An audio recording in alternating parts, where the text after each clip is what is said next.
되었습니다. 오늘 저희 찬양 예배로 주님 앞에 예배 드릴 텐데요. 우리 좌우에 계신 분들과 인사하실까요? 잘 오셨습니다. 잘 오셨습니다. 네, 잘 오셨습니다. 우리 함께 자리에서 나실까요? 우리 함께 찬양함으로 사랑의 나눔 함께 찬양하며 주님 앞에 나아가도록 하겠습니다.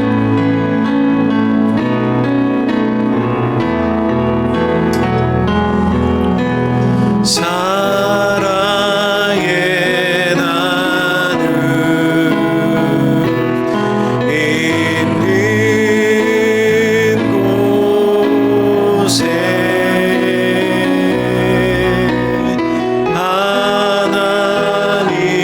하나님께서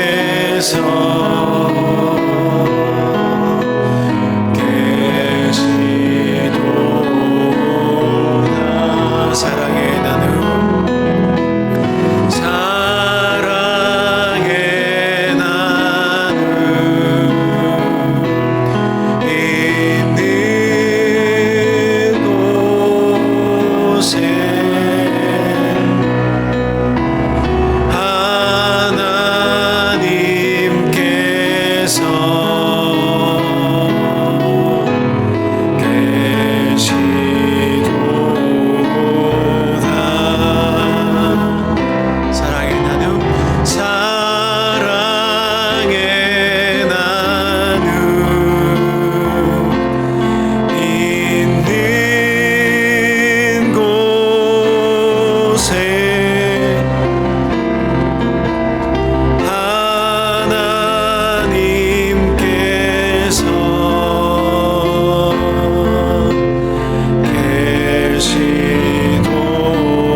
내 거룩한 산 모든 곳에서 해됨도 없고 상함도 없을 것이니 이는 물이 바다를 덮음같이 여호와를 아는 지식이 세상에 충만할 것임이니라.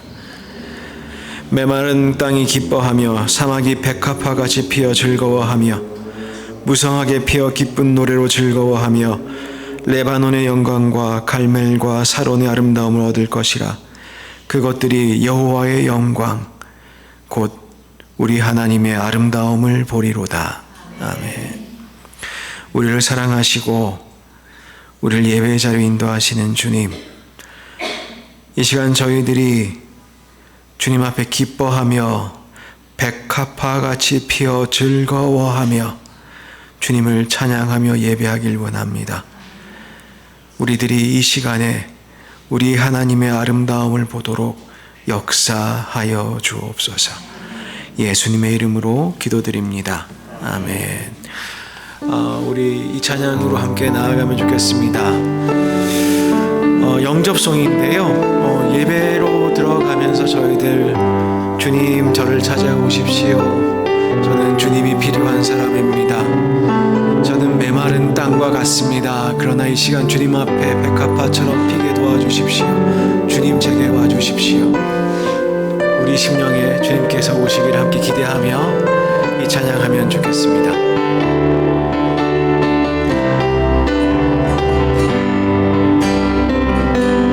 사랑의 예수님 나를 찾아오셔서 십자가로 대속하사 내 마음 두드리네.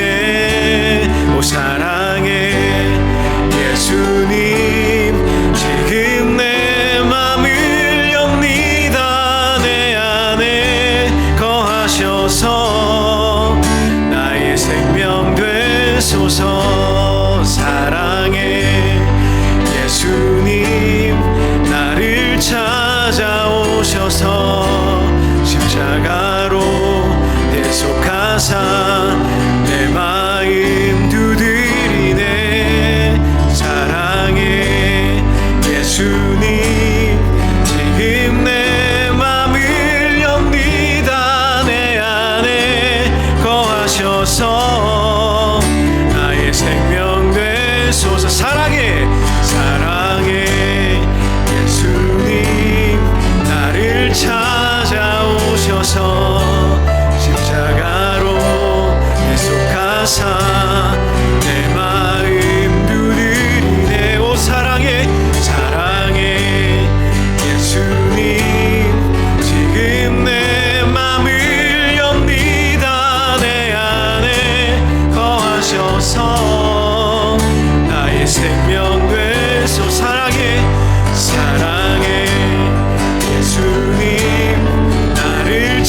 되시는 주님을 풍성히 누릴 줄 믿습니다.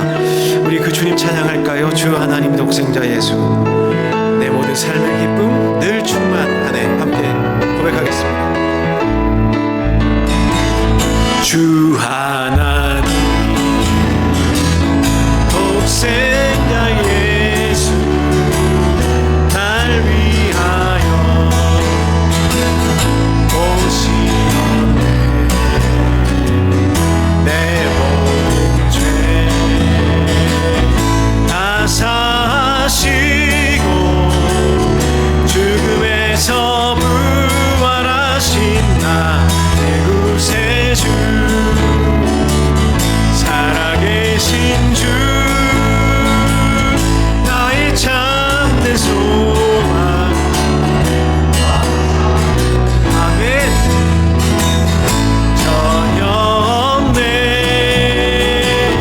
사랑의 주, 내 갈 길 인도하니 내 모든 삶의 기쁨 늘 충만하네.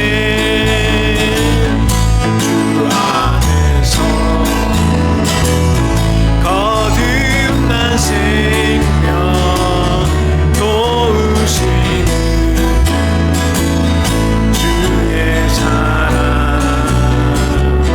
참 기쁨과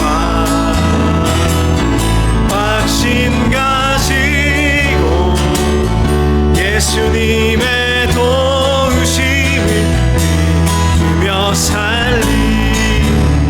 그 언젠가 주 뵐 때까지 주를 위해 싸우리라.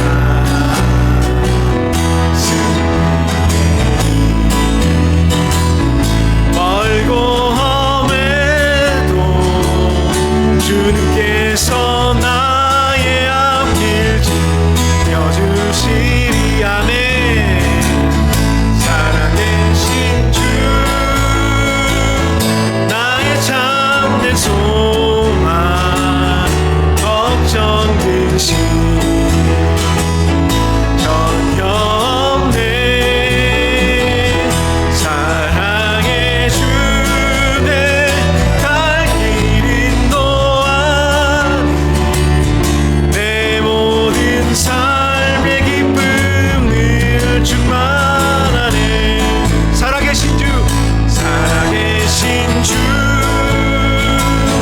나의 참된 소망, 걱정 근심 전혀 없네. 사랑의 주, 내 갈 길 인도하니 내 모든 삶의 기쁨 늘 충만하네. 살아계신 주,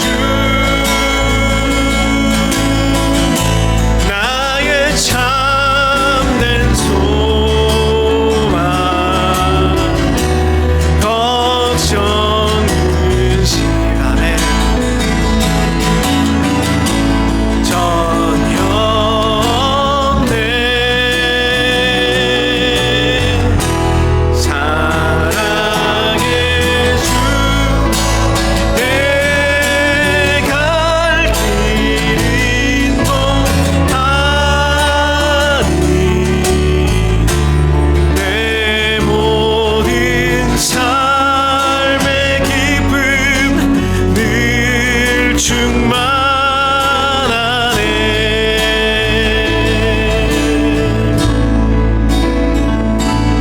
모든 영광과 존귀와 능력 받으소서, 받으소서. 모든 영광과 존귀와 능력 받으소서, 받으소서. 모든 영광과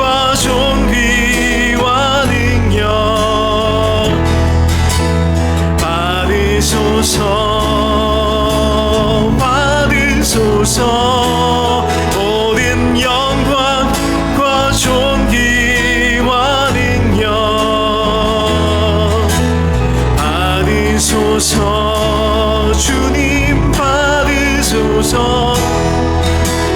그리스도 사랑의 신 하나님,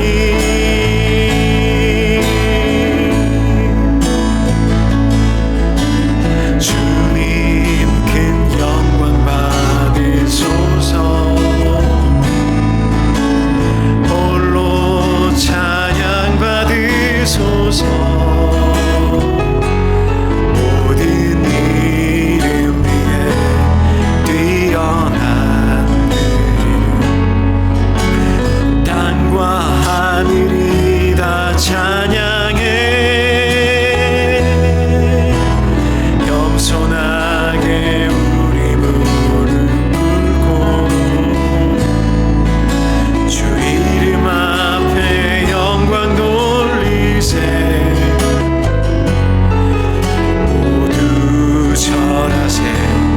독생자 예수 주님께 찬양 드리리.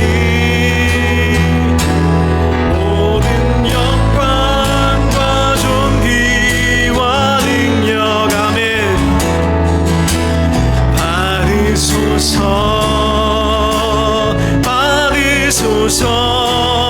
모든 영광과 존귀와 능력 받으소서. 주님 받으소서. 그리스도 사랑의 신 하나님, 우리 다시 찬양할까요? 주님 큰 영광, 주님 큰 영광 받으소서. 홀로 찬양 받으소서. 아멘. 모든 이름 위에 뛰어난 온 땅과 하늘이 다 찬양해. 겸손하게 우리 무릎 꿇고 주 이름 앞에 영광 돌리세. 모두 절하세. 독생자 예수 주님께 찬양 드리리.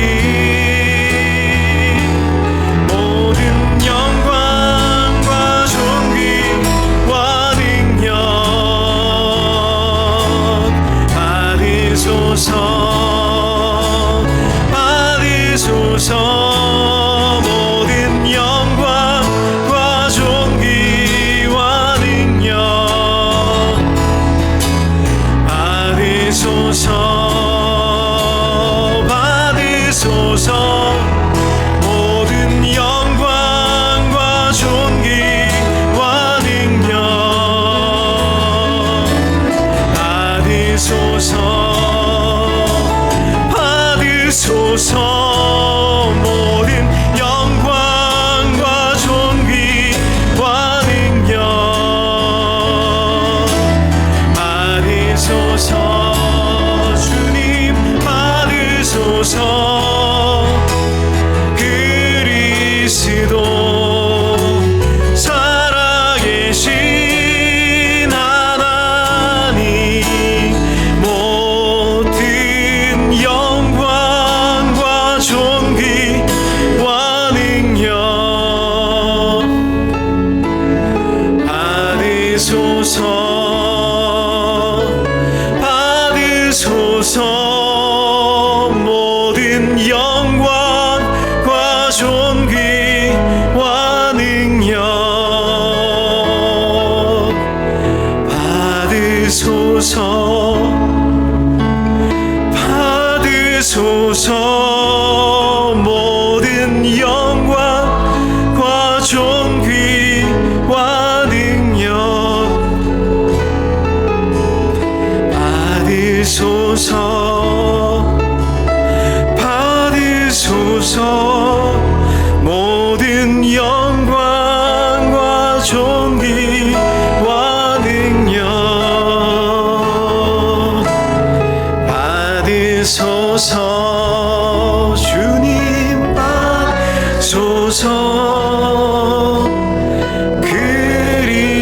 그리스도 살아계신 하나님. 네, 주님 살아계십니다. 이 시간 저희들 예배가 온전히 주님께, 그 살아계신 하나님께 주님만 찬양합니다. 주님만 필요합니다. 주님이 꼭 필요합니다. 그 마음 우리 찬양하는 시간 되었으면 좋겠습니다. 계속해서 우리 모든 상황 속에 찬양하겠습니다. 우리의 상황을 다 지금 걸고 주님 앞에 나아가면 좋겠습니다.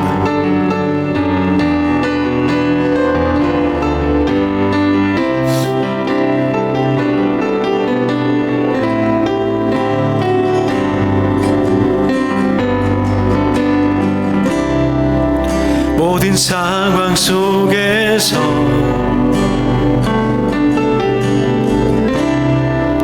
주를 찬양할지라.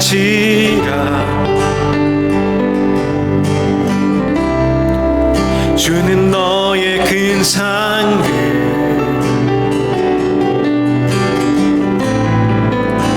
큰 도움이시라.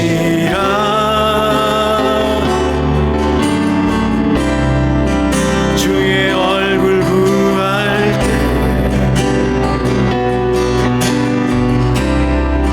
주의 영을 부으사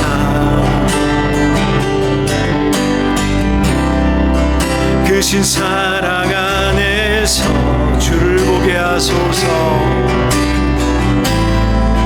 주를 보게 하소서.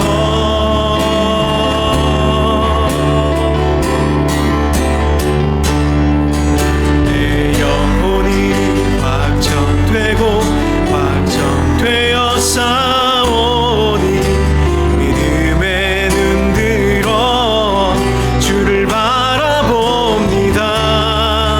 내 영혼이 확정되고 확정되어 싸우니 믿음의 눈 들어 주를 바라봅니다.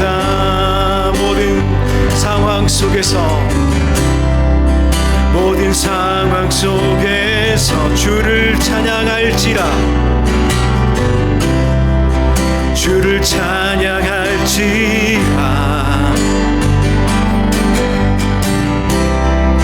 주는 너의 큰 상급,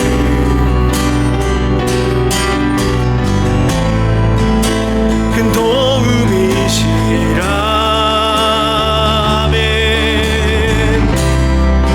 주의 얼굴 구할 때 그렇게 될 것입니다. 주의 영을 부으사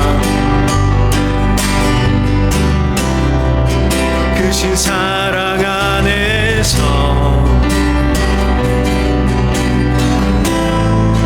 주를 보게 하소서.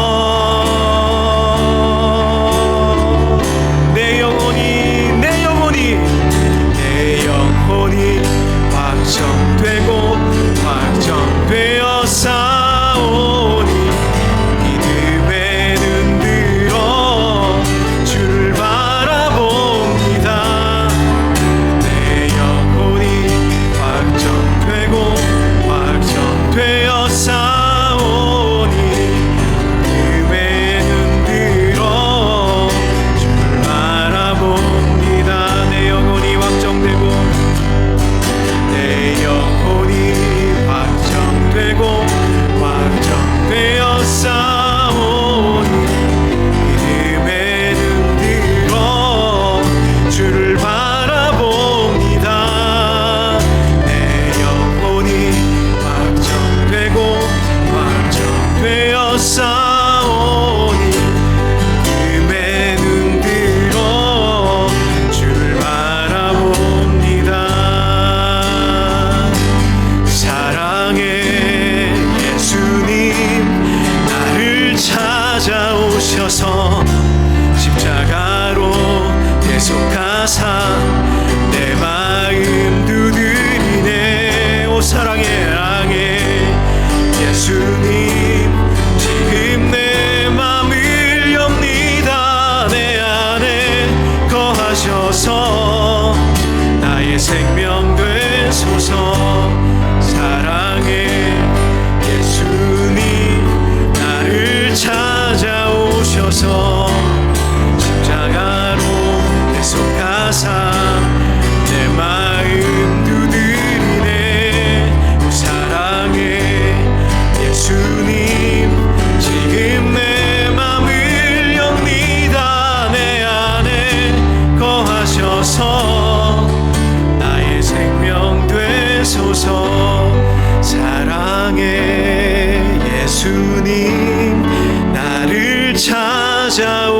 오셔서 십자가로 대속하사 내 마음 두드리네. 오 사랑해 예수님, 지금 내 맘을 엽니다. 내 안에 거하셔서 나의 생명 되소서. 사랑해 예수님, 나를 찾아오셔서 십자가로 대속하사 내 마음 두드리네. 사랑해 예수님, 지금 내 맘을 엽니다. 내 안에 거하셔서 나의 생명 되소서.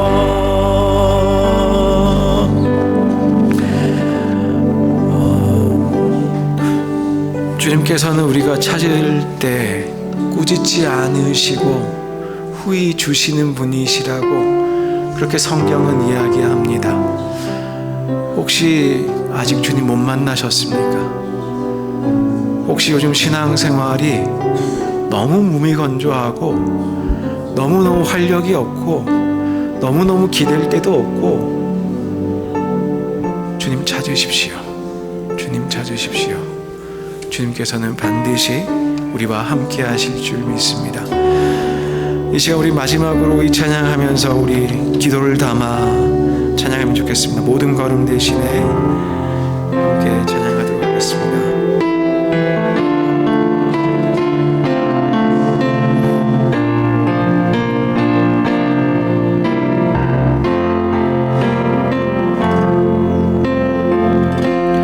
주님 내 길 아시네. 흔들린 그 길에도 함께 주님 내 일 아시네. 멈춰진 나의 삶에도 늘 함께 주님 내 길 아시네.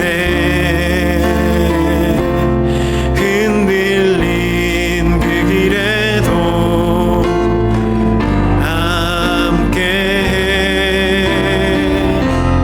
주님 내 일 아시네. 멈춰진 나의 삶에도 늘 함께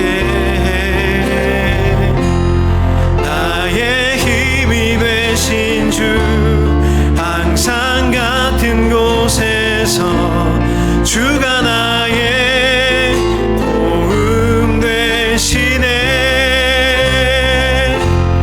나의 길이 되신 주 변함없으신 계획, 주가 나의 모든 걸음 되시네. 주님 내 길 아시네. 흔들린 그 길에도 함께 주님 내 일 아시네. 멈춰진 나의 삶에도 늘 함께 주님 내 길 아시네. 주님 내 길 아시네.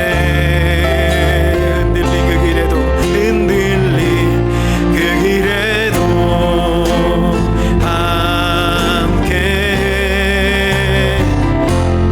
주님 내 길 아시네.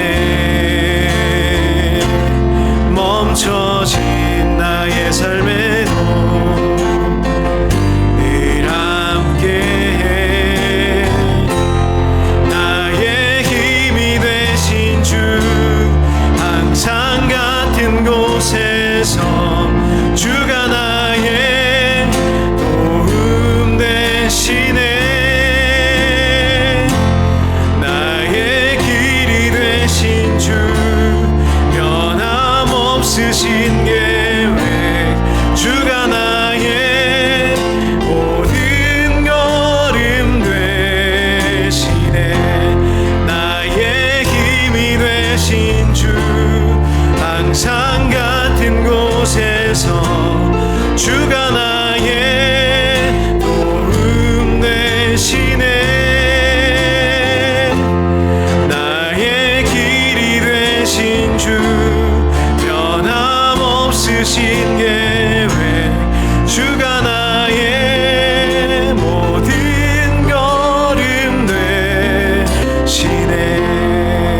주셔서 우리 함께 좀 마음을 가다듬으면서 좀 묵상으로 기도할 수 있었으면 좋겠습니다. 주님께서 분명히 우리와 함께 하신다고 하시는데 지금도 우리와 함께 하신 줄 믿습니다. 주님 우리와 함께 계시지요. 주님의 임재를 기대하시면서 또 간구하시면서 지금 묵상 가운데 주님 앞으로 나아가도록 하겠습니다.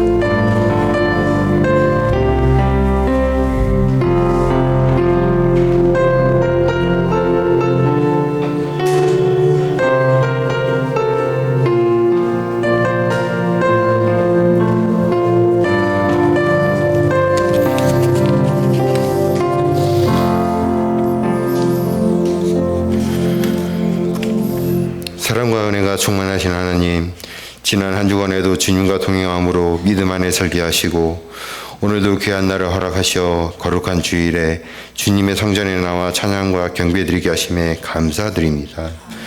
온 마음과 정성을 다하여 주님 앞으로 나아가게 하시고 기도와 말씀 안에서 주님의 음성으로 은혜 받는 시간 되게 하여 주시옵소서. 목마른 영혼, 갈급한 영혼들이 주님 앞에 나갈 때에 그 배에 생수의 강이 흘러넘치도록 축복하여 주시옵소서. 만물의 주인 되신 하나님, 환난의 날에 나를 부르라 내가 너를 건지리니 내가 나를 영화롭게 하리로다 하는 시편의 말씀을 붙들며 이 시간 우리의 연약한 죄성을 주님 앞에 고백하며 나아갑니다. 주님의 보혈로 죄사함과 구원받았음에도 불구하고 여전히 남아있는 죄의 쓴뿌리들이 있음을 고백합니다. 어두워져가는 세상 속에서 거룩한 말씀에 거하지 않았으며 오직 개인의 목적과 영달을 위해서만 기도했음을 자복합니다. 귀한 예배 시간을 통하여 오직 주님의 이름 안에서 회개하게 하시고 그들의 심령을 정결케 하시며 굳건한 마음 믿음으로 거듭나게 하여 주시옵소서. 각자의 기도에 친히 찾아주셔서 응답하여 주시고 주님께서 나와 함께 동행하심을 경험하는 귀한 예배 시간 되게 하여 주시옵소서. 긍휼의 주님, 어려운 환경 속에 역경과 고난이 있을지라도 주님께서 주신 참 소망과 평강과 기쁨과 사랑을 바라보고 주저앉지 않게 하여 주시옵소서. 병마와 싸는 성도들에게 주님 안에서 회복의 역사가 있게 하여 주시고 주님을 바라보며 믿음으로 승리하는 성도들이 되게 하여 주시옵소서. 지친 육신과 상한 마음을 위로하여 주시고 세상이 줄 수 없는 평강을 예수 그리스도 안에서 누리며 기뻐 춤추게 하여 주시옵소서. 저희가 가지고 누리고 있는 모든 것은 주제자이신 하나님께서 주셨고 받았으며 당연한 것 아니 은혜임을 고백합니다. 모든 것이 하나님께 속해 있으며 부와 영광과 존귀도 하나님께로부터 나오고 하나님의 손에 힘과 권능이 있음을 깨닫게 하여 주시옵소서. 귀한 말씀을 전하신 주의 종에게 주님의 놀라운 능력이 함께 하시어 말씀을 전할 때에 놀라운 성령의 힘이 있게 하여 주시옵소서.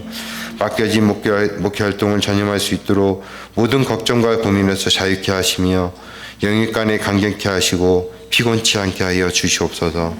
두 전도서자들에게도 동일한 은혜와 축복이 있게 하여 주시고 아름다운 선김을 통하여 우리 교회가 든든히 서가는 주님의 몸 되게 하여 주시옵소서.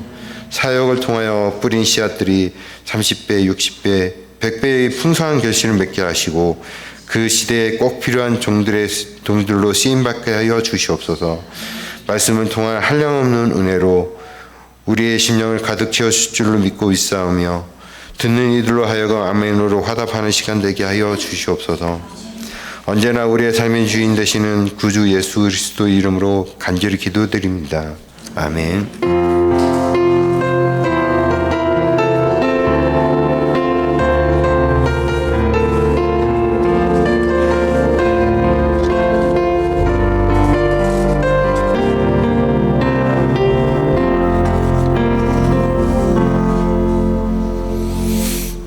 교회 소식 전하도록 하겠습니다. 아름다운 기 오신 여러분들 주님의 이름으로 환영합니다. 우리 계속 광고 드리고 있습니다. 성경 읽기 잘하고 계시지요? 잘하고 계실 줄 믿습니다. 읽으실 때에 좀 정성껏 잘 읽어주시고 그래야 하여서 저희들이 구역 모임으로 모일 때마다 성경 읽음으로 말미암아 나누어지는 은혜가 풍성할 수 있도록 여러분들이 더 잘 읽으시면 읽으실수록 은혜는 더 풍성해질 줄 믿습니다. 또 성령님께서 반드시 함께 하셔서 이끌어 주실 줄 믿습니다. 그렇게 성경 읽기에 최선을 다해 주시면 좋겠습니다. 오늘 2부 예배 후에, 예배죠, 본 예배 후에 여전도의 원예회가 있게 되겠습니다. 여전도의 회원들께서는 기억하여 주십시오. 그리고 3월달 사역 내용들을 광고드립니다. 3월 16일과 17일 양일간에 걸쳐 청년부 수련회 예정되어 있습니다. 그리고 그 다음 주일 3월 23일에는 전교인 야외 예배가 예정되어 있습니다. 위에서 기도해 주시고 청년부는 열심히 다 참여할 수 있도록 그렇게 하여 주시고, 또 야외 예배는 전교인 다 함께 우리가 야외에서 예배 드릴 수 있도록 모여주시면 좋겠습니다. 원래 저희들이 보통 2월 중순쯤 가면 그 사순절이 시작이 됐었습니다. 올해 좀 많이 늦어지고 있거든요. 부활절이 좀 늦습니다. 부활절이 좀 늦어서 사순절 기간을 약간 뒤에 있습니다. 그런데 이제 월간 교회일정 보시면 다다음 주에 사순절이 들어오고 있거든요. 그럼 사순절부터 저희들이 교회 내 안팎으로 저희들이 좀 했으면 좋겠는 일들이 있어서 말씀드립니다. 우선 첫 번째로는 요한복음 필사의 전교인들과 함께 도전하려고 합니다. 그러니까 모든 분들이 다 아마 노트를 받으시게 될 것이고, 그리고 매주 구역장님들을 통해서 검사라고 하긴 뭐하지만 아무튼 쓰셔야 됩니다. 청년부도 마찬가지. 그리고 중고등부는 아마 제가 기억하기에 누가복음 아마 필사하는 것으로 알고 있는데 다 필사하셔야 됩니다. 근데 어른들, 적어도 성인들의 경우에는 필사만 제가 부탁을 드리는 것이 아니라, 그게 아니라 필사를 하시면서 한 장이 끝날 때마다 작정하시고 일정 금액을 헌금하시면 좋겠습니다. 필사가 다 마치면 예를 들어 한 장 끝날 때마다 제가 100페소 헌금하겠습니다. 요즘 올해는 조금 힘듭니다. 한 장 끝날 때마다 50페소 헌금하겠습니다. 어떻게 해도 괜찮습니다. 한 장 꼼꼼히 정성껏 필사하시고 봉투 하나 다 마련해 드릴 테니까 거기에다 끝날 때마다 헌금을 하시면 좋겠습니다. 그래서 부활절에 그 헌금으로 저희들이 우리 선교사님들도 좀 도와드리고, 또 주위에 어려운 이웃들이 있으면 좀 찾아보고 그렇게 하려고 합니다. 온 교회 성도님들께서 말씀도 사랑하여 주시고, 또 헌금도 열심히 해주시고, 또 우리가 이웃을 섬기는 일에도, 또 선교 사역에 동참하는 일에도 여러분들께서 열심을 내어주시면 좋겠습니다.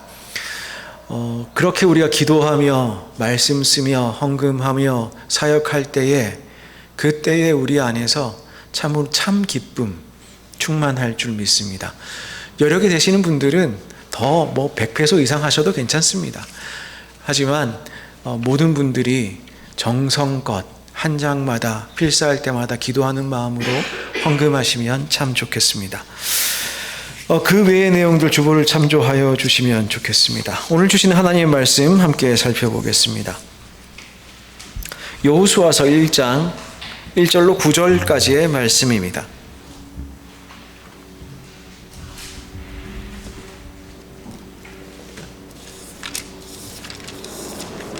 여호수아서 1장 1절로 9절까지의 말씀입니다. 다 찾으신 줄 알고 제가 봉독하도록 하겠습니다. 이것은 하나님의 말씀입니다. 경청하십시오. 모세의 종 모세가, 여호와의 종 모세가 죽은 후에 여호와께서 모세의 수종자 눈의 아들 여호수아에게 말씀하여 이르시되, 내 종 모세가 죽었으니 이제 너는 이 모든 백성과 더불어 일어나 이 요단을 건너 내가 그들 곧 이스라엘 자손에게 주는 그 땅으로 가라. 내가 모세에게 말한 바와 같이 너희 발바닥으로 밟는 곳은 모두 내가 너희에게 주었노니, 곧 광야와 이 레바논에서부터 큰 강 곧 유브라데 강까지 헷 족속의 온 땅과 또 해 지는 쪽 대해까지 너희의 영토가 되리라. 내 평생에 너를 능히 대적할 자가 없으리니 내가 모세와 함께 있었던 것 같이 너와 함께 있을 것임이니라. 내가 너를 떠나지 아니하며 버리지 아니하리니 강하고 담대하라. 너는 내가 그들의 조상에게 맹세하여 그들에게 주리라 한 땅을 이 백성에게 차지하게 하리라. 오직 강하고 극히 담대하여 나의 종 모세가 내게 명령한 그 율법을 다 지켜 행하고 우로나 저로나 치우치지 말라. 그리하면 어디로 가든지 형통하리니 이 율법책을 내 입에서 떠나지 말게 하며 주야로 그것을 묵상하여 그 안에 기록된 대로 다 지켜 행하라. 그리하면 내 길이 평탄하게 될 것이며 내가 형통하리라. 내가 내게 명령한 것이 아니냐. 강하고 담대하라. 두려워하지 말며 놀라지 말라. 내가 어디로 가든지 내 하나님 여호와가 너와 함께 하느니라 하시니라. 아멘.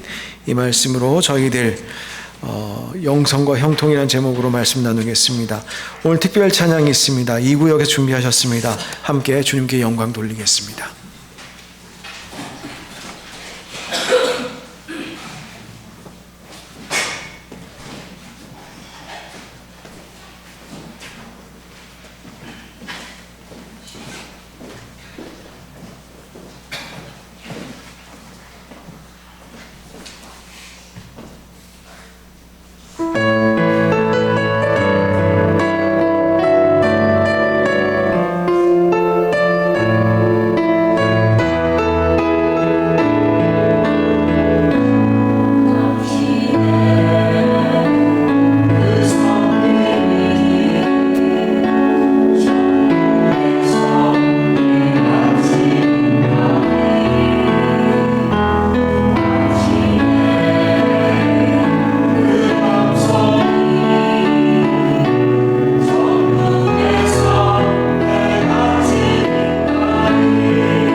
아멘. 감사합니다.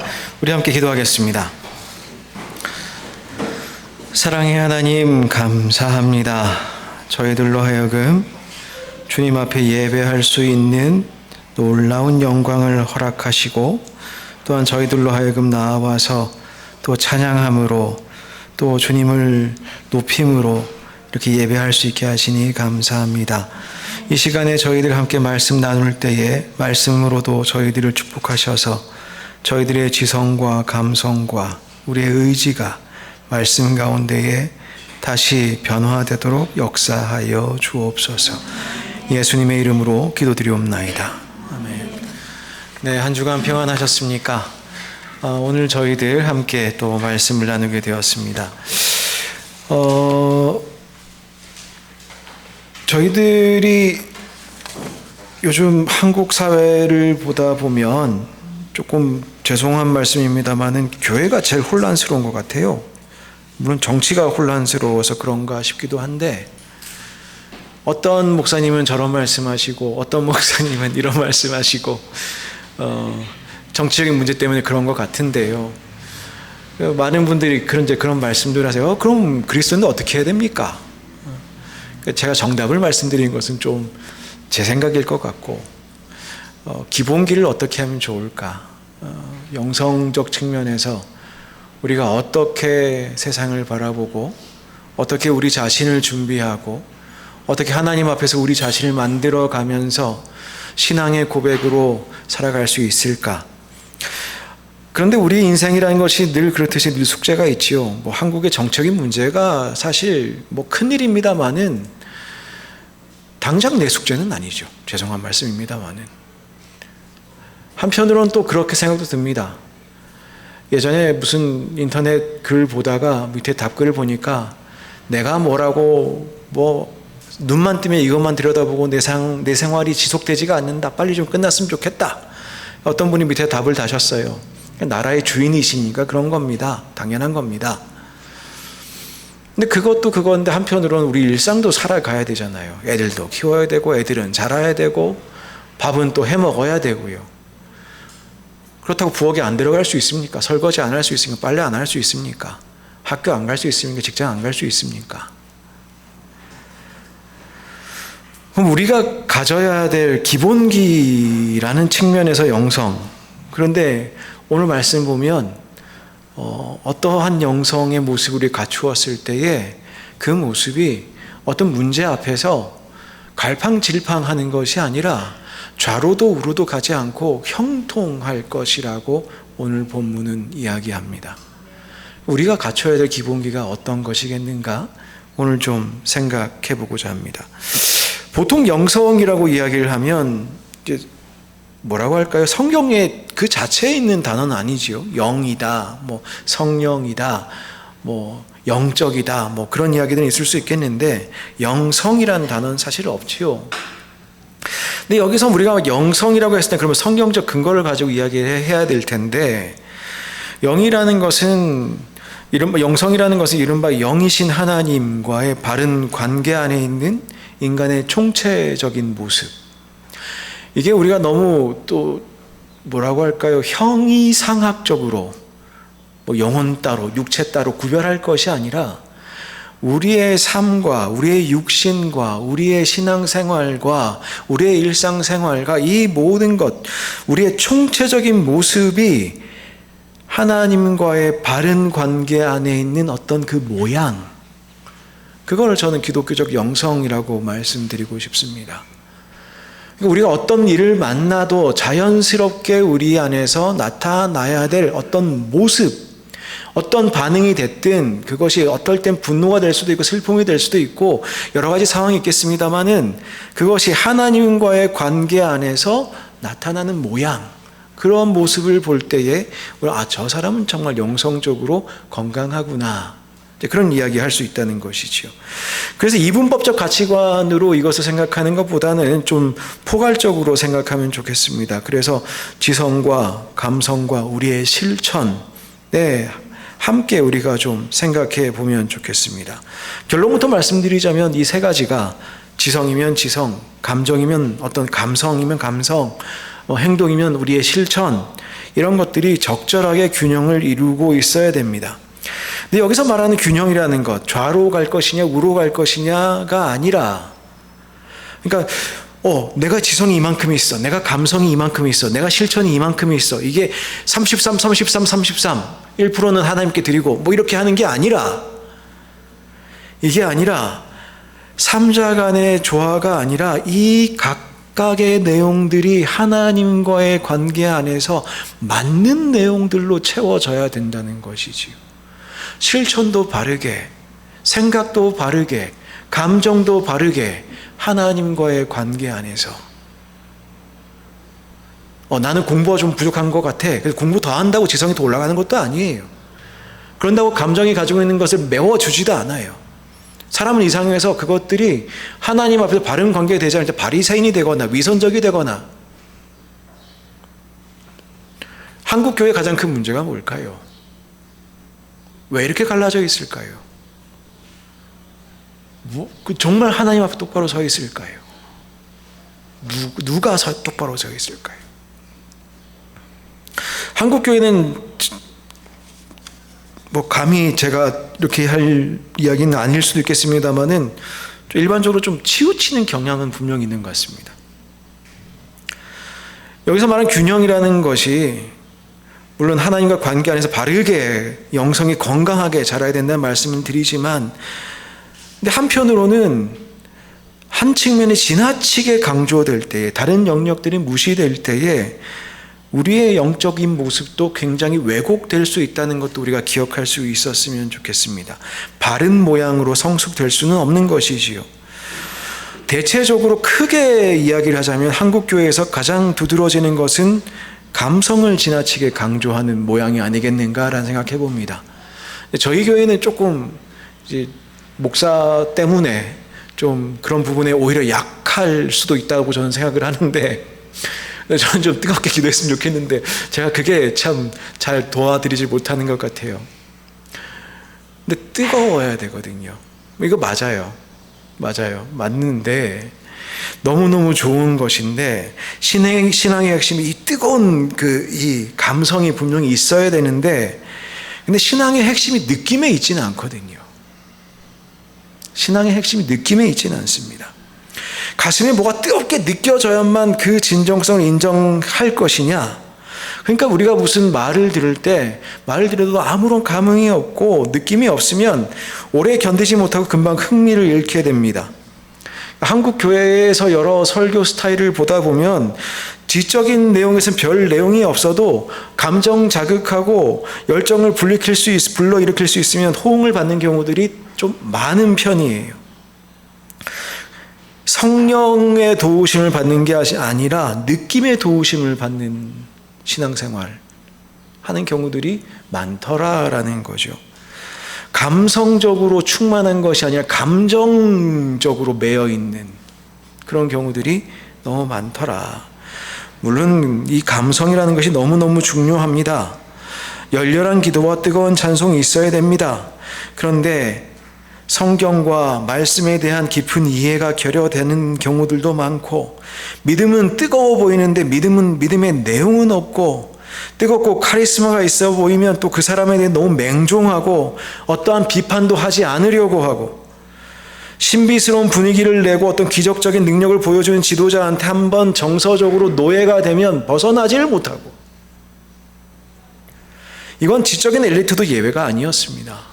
한국에 얼마나 많은 지적인 엘리트들이 이단에 넘어가고 감정의 노예가 되고 어떤 신비스러운 모습에 정서적으로 노예가 돼버리곤 하지 않았습니까? 객관적인 판단력과 분별력은 어디 갔는지 집을 나가서 돌아오질 않습니다. 문선명, 정명석 얘기하지 않아도 그 외에도 수많은 거짓 메시아가 판치는 이유가 무엇이겠습니까? 누군가는 따라요. 누군가는 따라갑니다. 근데 가만 들여다보면 이렇게 극단적인 이단의 부류에 속하지 않는다 하더라도 많은 교회들이 건강하지 못한 상황들로 이어질 때가 많습니다. 진지하게 신앙을 생각하고 성철한 일에 별로 흥미를 느끼시지 못하기 때문입니다. 한국교회가 기복신앙과 번영신학과 그저 반공주의의 범주를 벗어나기 어려운 이유도 여기 찾을 수 있습니다. 하나님께서는요, 우리에게 예수님 자신에 대해서, 예수님께서는 우리에게 예수님 자신에 대해서, 그리고 하나님 나라에 대한 이 세상은 알지 못할 신비한 그러나 깊은 진리를 가르쳐 주기를 원하셨습니다. 근데 막상 백성들은요, 그때도 마찬가지라서 말씀에 반응할 때보다는 신비한 능력 경험하고 병고침이 있고 기적적인 식사 사건이 있을 때 표적에 더 관심을 보이는 경우가 많았습니다. 더 쉽게 다가올 수 있기 때문이지요. 예전에 박노해 시인이 짧은 노래말로 이렇게 오늘날의 세대에 대해서 이야기한 적이 있습니다. 말로 설명해봐. 잊어버릴 테니까. 눈앞에 보여줘봐. 기억할 수도 있어. 날 감동시켜봐. 이해하게 될 거야. 한편은 그렇죠. 감동시키면 이해하게 된다. 우리 그동안 그런 생각 정말 많이 해봤습니다. 감동을 줘야지. 감동 주는 인생이 되어야지. 또 말씀에 감동이 있어야지. 분명 필요한 성령의 감동이 분명히 있어야 됩니다. 그런데 이게 다 나쁜 것만은 아님에도 불구하고 이 감정에 매이기만 하는, 그것을 넘어서 탐구하고 알아보기 원하고 하나님을 알고 싶어하는, 물론 영적인 지식도 쌓여가야 됩니다만 그 영적인 지식이 말씀 없이 쌓이지가 않거든요. 요즘 청년들 가만히 보면 대중문화적 모임에는 그렇게 사람들이 많은데 교회와 역사와 사회를 논하는 집회나 운동에는 등을 돌리는 것 같습니다. 걱정스러운 일이 아닐 수 없습니다.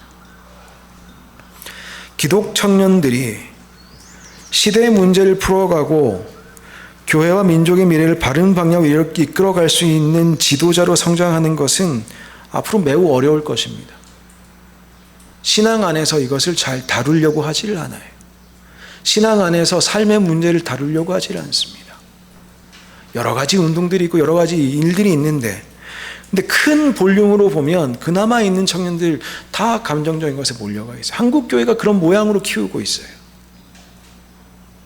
한국 교회가 지나치게도 잘 깨진 이유가 또 무엇일까? 사실 가만 보면 멕시코 교회도 잘 깨지고 미국 교회도 잘 깨집니다.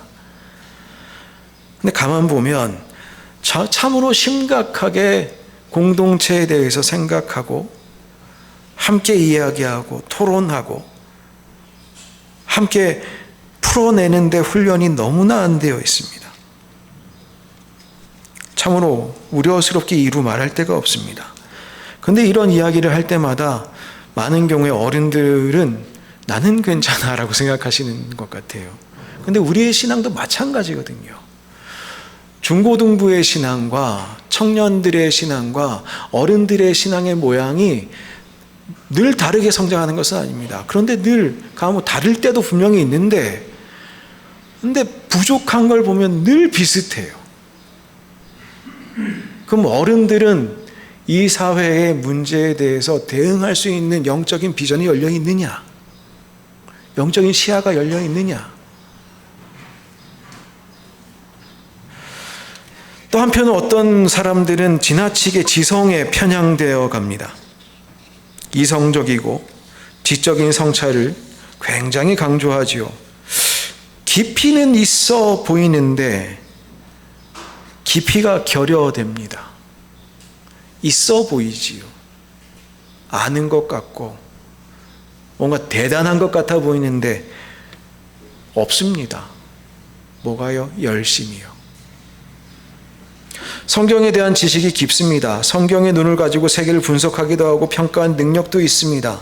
예리한 판단력도 있어서 사회의 재반 문제를 꿰뚫어보고 어떤 상황을 보고 그것은 허위의식이다 이렇게 비판한 능력도 있습니다. 그리고 집단적인 불의와 정의롭지 못한 것들에 대해 분별하고 비판할 줄도 압니다. 그런데 뜨겁게 기도하고 부르짖지를 못합니다. 오히려 그것들을 굉장히 부정적으로 생각합니다. 물론 지나치게 감성적으로 흐르는 교회들에 대해서 반작용을 가질 수는 있겠습니다. 그런데 이 역시 지나친 엘리트주의로 갈 가능성이 많습니다. 이러한 경향성은 기독교를 지성인들만의 전유물로 왜곡시키고 그리고 많은 사람들로 하여금 제대로 믿지 못하게 만들게 합니다. 뿐만 아니라 기독교의 역동성을 잃어버리게 하지요. 예전에 영국의 철학자인 휴먼이 이런 이야기를 했습니다. 열정과 이성이 있는데 이성은 열정의 종이 되어야 한다. 이성은 열정에 봉사하고 복종하는 역할 이외에 다른 어떤 역할도 수행할 자질이 없다. 무슨 말이냐면 열정에서 다 시작한다는 거예요. 아무리 이성적인 활동이라고 해도, 그 지적인 깊이를 더한다고 해도 그것이 열정에서 시작한다는 것입니다. 물론 이걸 그대로 다 받아들이진 않습니다. 그런데 실제적인 삶의 원동력으로서, 신앙생활의 원동력으로서 열정이 지성보다 더 큰 힘을 가지고 있다는 관찰은 저는 설득력이 있다고 봅니다. 교회 활동에도 예외는 아닙니다. 성도들이 지나치게 지성적으로 몰리게 될 때에 교회가 비판 세력으로 이 세상에서 살아남을 수 있을지는 모르겠지만 대안 세력으로 성장할 수는 없습니다. 새로운 세상을 보여주고 하나님 나라에 대한 열정으로 살아가고 이걸 통해서 복음을 제시하고 마냥 분별한다고 그게 다가 아니라는 것이죠. 우리 안에 뜨거움이 있는가? 세상을 향한 열정이 있는가? 그것이 없으면 지성적인 깊이를 더하는 것도 건강하지 못할 수가 있습니다. 주님께서는 처음 사랑을 잃어버렸던 에베소 교회, 열심을 잃어버린 라오디게아 교회 매우 통렬하게 책망하셨습니다. 교회가 비판은 계속하면서 행동력을 상실한다면 결국 바리새적인 자기이익과 위선에 빠질 수밖에 없습니다. 옳은 말을 많이 하는 것 참 좋은 일입니다. 근데 옳은 말을 많이 하시는 분들은 자신의 허물은 보지 못하죠. 그래서 허물을 보지 못하고 회개와 교정이 매우 어렵습니다. 마지막으로 어떤 사람들은, 어떤 신앙인들은 실천적인 측면을 매우 강조하시는 분들이 있습니다. 보수 진영에서도 그렇고 진보 진영에서도 그런 것 같아요. 근데 보수 진영에서는 교회가 어떤 교회의 실천에 강조할 때 율법주의에 빠지는 경우가 많아요. 어떤 기본적인 몇몇 행위에 집착을 합니다. 11조, 금주, 금연, 주일 성수 반드시 해야지요.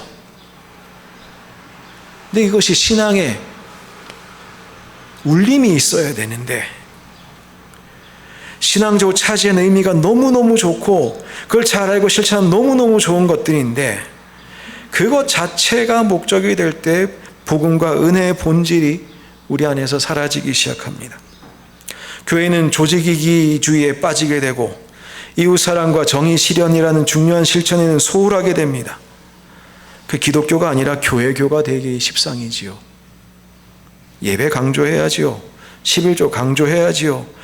주일 성수, 금연, 금주 당연히 강조해야지요. 그러나 복음과 은혜의 본질이 율법주의에 가리지 않아야 됩니다. 어떤 행동이 우상화되면 불의를 합리화시키는 오류에 빠지기도 합니다. 한국교회의 많은 병폐가 여기서 비롯되는 것은 더 강조할 필요가 없습니다. 기도는 중요합니다. 근데 기도하면 모든 것이 다 정당화되지 않습니다. 부당한 돈으로 돈을 벌어 헌금하면 정당화되지 않습니다. 부당한 행동을 정당화할 수 없습니다. 전도란 미명하에 목회 윤리가 땅에 떨어지면 그 역시 정당화할 수 없습니다.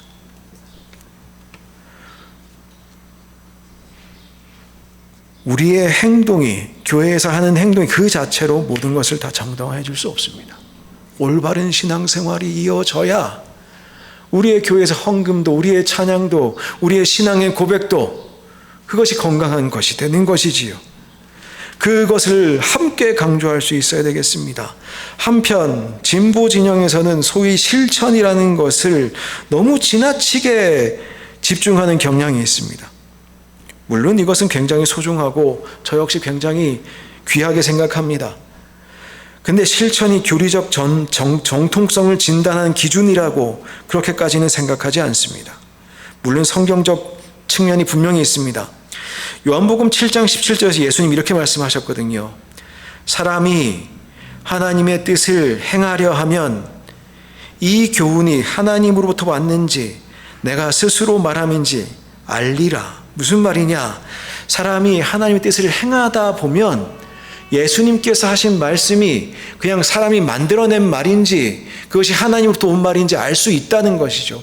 무슨 말이냐? 실천하면서 하나님의 음성을 우리가 재확인할 수 있는 분명한 길이 있다는 것이죠. 예수님께서 하신 말씀입니다. 그러니까 진리를 인식할 수 있는 능력이 실천적 삶에서 비롯된다고 주님께서 말씀하신 것이지요. 그런데 이게 아까 말씀드렸듯이 사회적 실용주의를 의미하는 것은 아닙니다. 무슨 말이냐? 사회적 실천의 한 형태가 그 실천이 담고 있는 진리의 정통성을 담보해주는 무조건적인 기준이 되지는 않는다. 이게 무슨 말이냐? 예를 들어 우리가 이웃 사랑을 해요. 이웃 사랑을 하는 실천이 어떤 실천의 형태가 있어요. 그 모양을 다 한다고 그 사람들이 다 진리를 가지고 있는 것은 아니라는 것입니다. 이 점을 놓치게 될 때에 교회는 무신론을 바탕으로 한 사회주의적 실천까지도 구원론적 의미를 부여하는 오류를 범하게 됩니다. 그 역시 소중한 실천들입니다. 사회주의적으로 이웃에 대한 사랑을 가지고 있는 분들 존경합니다. 그러나 그것을 구원론적으로 바라보지는 않습니다. 예수님의 말씀에 어떻게 우리가 응답하고 있는가? 구원론적 의미를 어떻게 우리가 다시 실천으로 옮기고 있는가? 그러므로 특정 실천들, 그 역시도 성경에 대한 지식에 대해서 지식으로 말미암아 다시 한번 검증되어야만 하는 것이지요. 그러니 실천이 따로 있고 감정이 따로 있고 지성이 따로 있는 것이 아니다라는 말씀입니다. 오늘 이런 말씀을 굳이 이렇게 쭉 말씀드리는 것은 본문은 실컷 읽어놓고 본문은 다루지 않으시나요? 라고 하실 수 있겠는데, 우리가 어떻게 기본기를 회복하느냐, 한국교회가 그리스도인들이 어떻게 영적인 기본기를 회복하느냐, 오늘 말씀에서 우리는 다시 한번 찾아볼 수 있을 것 같습니다. 무엇을 어떻게 행동할 것이냐, 왜 그렇게 할 것이냐, 말씀을 지성적으로 받아들이고 그것을 따라서 사는 삶이 어떠한 삶이냐, 하나님께서는 말씀하시기를 좌로도 우로도 치우치지 않고 형통하게 산다. 지금 여호수아가 얼마나 두렵겠습니까? 정말 사랑하고 존경하던 선생님, 아버지 같은 분이 세상을 떠났습니다. 그것으로도 마음이 아픕니다. 그것으로도 마음이 아픈데 숙제가 넘어왔습니다. 이 백성들을 이끌고 이제 그동안은 방황을 했다면 이제는 들어가야 되거든요. 얼마나 두렵겠습니까? 근데 주님 하시는 말씀이 뭐냐? 강해라, 담대해라. 감정을 사용하되 거기에 갇혀 있지 말라는 것이지요. 두려워하지 말라. 왜 말씀하시겠습니까? 두려울 수 있어요. 겁내지 말라. 왜 그러시겠어요? 겁나요. 근데 감정으로 우리는 사는 것, 매여서 사는 것이 아니라 오히려 담대하게, 그리고 그것이 말씀의 기준을 따라서 하나님 말씀하신 데 또 실천하면서, 이때의 기독교적 영성은 기독교적 대안의 기반이 되는 것입니다. 조금은 동떨어진 영상입니다만 영상 하나만 보고, 오늘 설교가 조금 길어지는 것 같은데 그래도 조금 보고 말씀 이어가겠습니다.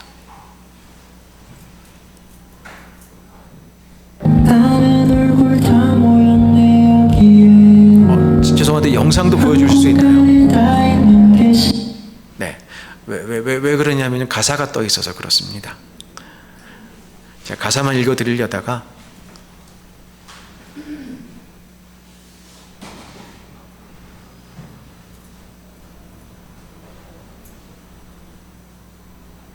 네, 고맙습니다.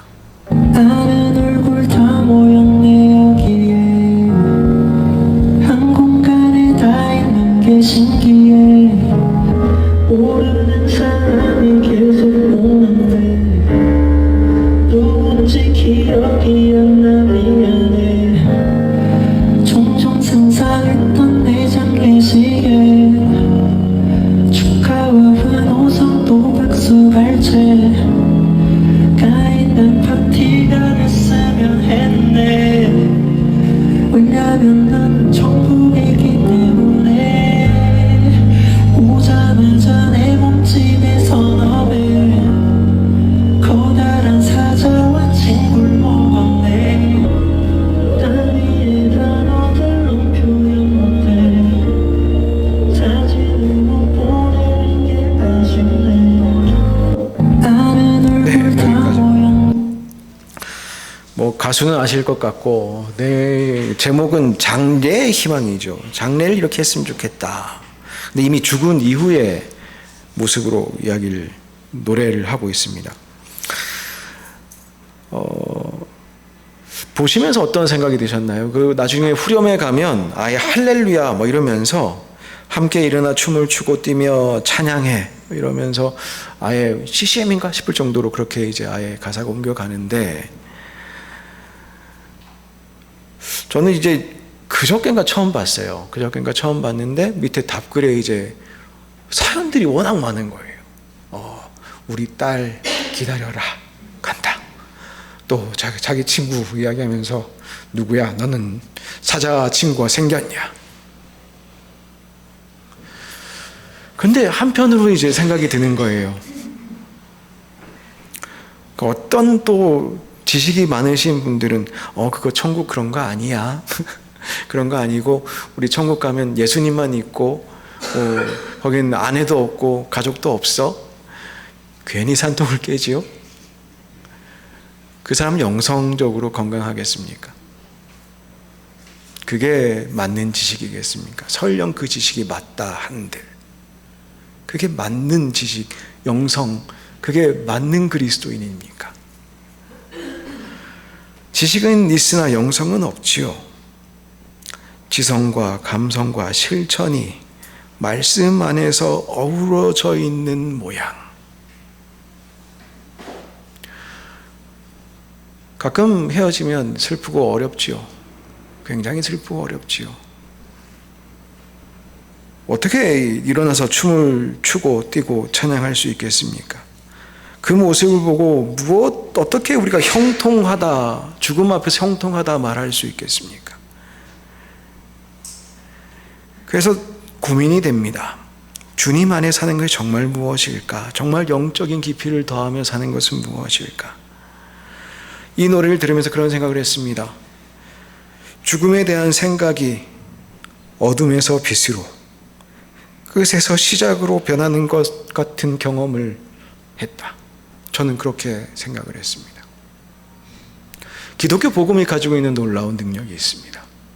어둠에서 빛으로, 끝인 것 같은데 다시 시작으로, 우리의 인생을 주님께서 함께 하고 계시고, 그리고 천국 소망 우리에게 주셨기 때문에 이 땅에 살아가는 것이 두렵고 담대한 것, 다 두렵고 마냥 힘든 것이 아니라 담대히, 남들 보기엔 다 어려워 보이는데 형통하게 좌로나 우로나 치우치는 것이 아니라 주님 보고 가나안 땅까지, 마지막까지 갈 수 있는 기봉이 우리 있어야 되지 않겠습니까?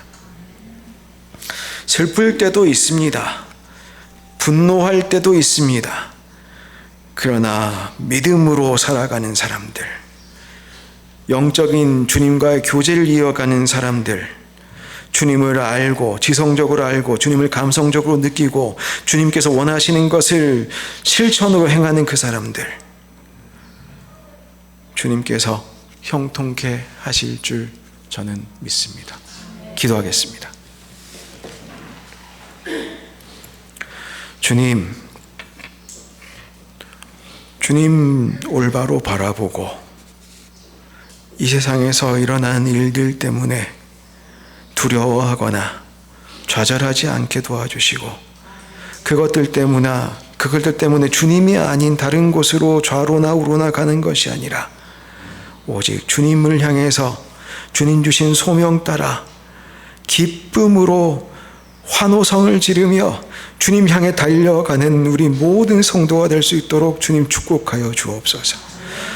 이 세상의 단어들로 표현할 수 없는 우리 사랑하는 주님, 우리 가운데 오셔서 우리들로 하여금 주님을 올바로 알게 도와주시고 주님을 바르게 느끼게 도와주시고 주님 원하시는 대로 우리 인생 드릴 수 있도록 역사하여 주옵소서. 예수님의 이름으로 기도드렸습니다. 아멘. 우리 모두 일어나서 결단의 찬양, 그리고 함께 봉헌하면서 주님의 말씀 앞에서 찬양하겠습니다.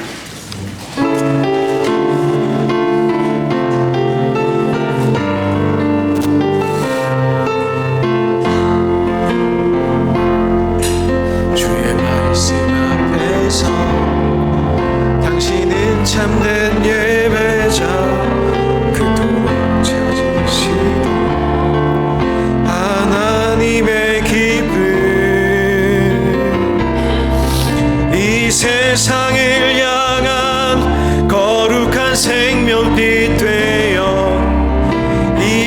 세상을 위한 구원의 소망 되어 영원한 하나님의 나라 함께 세워가리. 주의 부르심 따라 당신의 삶을 드릴 때 세상은 당신 안에서 주의 영광 보리라. 이 세상을 이길 주님의 군사 되어 이 세상을 섬길 주님의 손과 발 되어 영원한 하나님의 나라 함께 세워가리.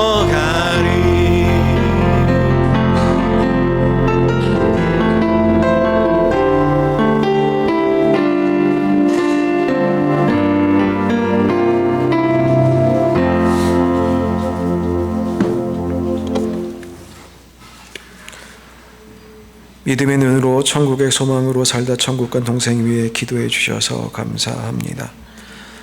모든 일정 속에 함께 하신 하나님 감사합니다. 담대하게 하소서. 졸업 감사했습니다. 울 성화와 함께 하신 하나님 감사합니다. 대학 잘 마치게 하심과 앞으로의 인도하심을 주님 손에 올려드립니다. 유아일에 함께 하신 하나님 주님과 동행하기를 기도합니다. 주님 감사합니다. 이 가정을 축복하여 주옵소서. 가족여정 예배하시고 동행하시며 진석 진민이 축복하시고 하나님 사명 잘 감당하게 하소서. 함께 기도하겠습니다. 사랑 많으신 하나님 감사합니다. 이 시간 저희들 주님 앞에 기쁨으로 찬양하고 또 참으로 주님께 감사하며 이 예물 드립니다. 이 예물 가운데 주님 역사하셔서 아버지 하나님 쓰이는 곳곳마다 주님의 사랑의 향기가 충만하게 도와주시고 드린 손길들마다 축복하셔서 각 가정들마다 드린 손길들마다 주님 사람 삼으셔서 더욱더 주님의 향기가 나는 인생 살아갈 수 있도록 역사하여 주옵소서. 우리의 인생을 주관하시는 주님, 인생에 여러 가지 어려움이 있어도 주님 손 놓지 않게 도와주시고 그리하여 날마다 주님 앞에 감사함으로 살아가게 도와주시고 주일날 참으로 주님께 감사함으로 예배할 수 있는 우리 모든 성도들 될 수 있도록 축복하여 주옵소서. 이제는 우리 주 예수 그리스도의 은혜와 하나님 아버지의 크나 크신 사랑과 성령님의 친밀하신 교제가 이 세상을 살아가며 주님을 잘 알고 주님을 사랑하고 주님께 순종하며 살아가기로 다짐하는 모든 성도들 위해 그리고 최근에 가족을 잃고 주님 앞에 또한 그럼에도 불구하고 감사함으로 예배하며 장례를 마친 그 가족 위에 이제부터 영원까지 함께 계시옵기를 간절히 축원하옵나이다. 아멘.